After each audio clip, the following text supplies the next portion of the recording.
Permanent industrial estate આવેલ છે, જે એસ્ટેટમાંથી કેટલાક કાપડ ચોરી થતું હોવાનું કારખાનાના સુપરવાઇઝરે ડિટેક્ટ કરેલ. ચલણ વગરનો માલ નીકળતો હતો, જે પ્રકાશ ગુપ્તા લઈને જતો હતો. તેને અટકાવેલ. ત્યારબાદ ખબર પડેલ કે આ માલ ચોરી થઈ જાય છે, જેથી તેણે એના માલિકને જાણ કરેલ. તેના માલિકને બોલાવેલ અને આ આરોપીની હકીકત મળતા સર્વેલન્સ સ્ટાફને જાણ કરતાં સર્વેલન્સ સ્ટાફે તાત્કાલિક એને દબોચી લીધેલ.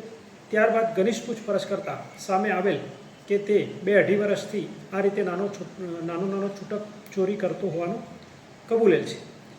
આ માલ આ જ ખાતામાં અગાઉ નોકરી કરતા નરેન્દ્ર ઉર્ફે ભાવેશને મદદથી માલ બહાર સગેવગે કરતો હતો અને અંદાજિત 17 થી 18 લાખ જેવી ચોરી કરેલી હતી, જેમાંથી 9-1 લાખનો મુદ્દામાલ પોલીસે રિકવર કરેલ છે.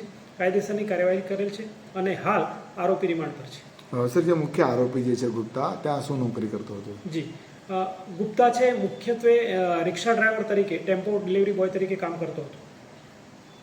સર, કેટલાનો માલની ચોરી થઈ હતી, કેટલું રિકવર થઈ ગયું છે? જી, અંદાજિત 17 થી 18 લાખની ચોરી થયેલાનો અત્યારે ખુલેલ છે, જેમાંથી 9-1 લાખ રૂપિયાનો મુદ્દામાલ કવર કરેલ છે.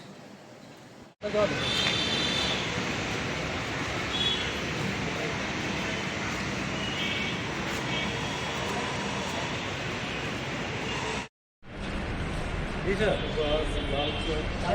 लालचंद